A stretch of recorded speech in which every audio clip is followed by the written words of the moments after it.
ओबीसीची जात नाही जनगणना झालीच पाहिजे, झालीच पाहिजे. जय संविधान, जय ओबीसी, जय संविधान, जय ओबीसी, जय संविधान. जय ओबीसी. ओबीसीची जात नाही जनगणना झालीच पाहिजे, झालीच पाहिजे. ओबीसीची जात नाही जनगणना झालीच पाहिजे, झालीच. ओबीसी समाजातील वाढता असंतोष येत्या काळात मोठ्या राजकीय आंदोलनाचे रूप घेण्याची शक्यता व्यक्त केली जात असून आगामी निवडणुकांमध्ये हा मुद्दा केंद्रस्थानी राहण्याची चिन्हे दिसत आहे. तर केंद्रात आणि राज्यात ओबीसीचे आमदार खासदार निवडून जात असले तरी ओबीसी समाजाच्या प्रश्नाकडे दुर्लक्ष केले जात असून स्वतःचा विकास करीत असतात. त्यामुळे आमदार आणि खासदार निवडणूक उमेदवार म्हणून उभे असतात तेव्हा संपत्तीचा विवरण दिला जातो.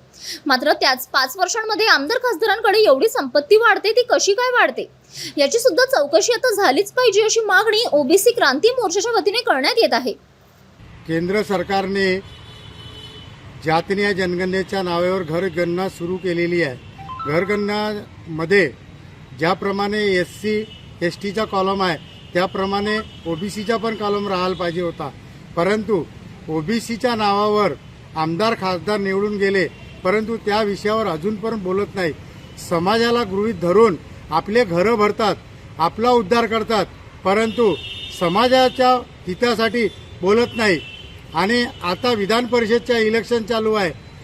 त्या इलेक्शनमध्ये एवढे व्यस्त आहेत की ओबीसी समाजाला रस्त्यावर सोडून दिलेला आहे. ईश्वर गुलाबजी रोहाड, मुक्काम भिकार मिनसी, गट ग्रामपंचायत मिनसी, ग्रामपंचायत सदस्य मिनसी.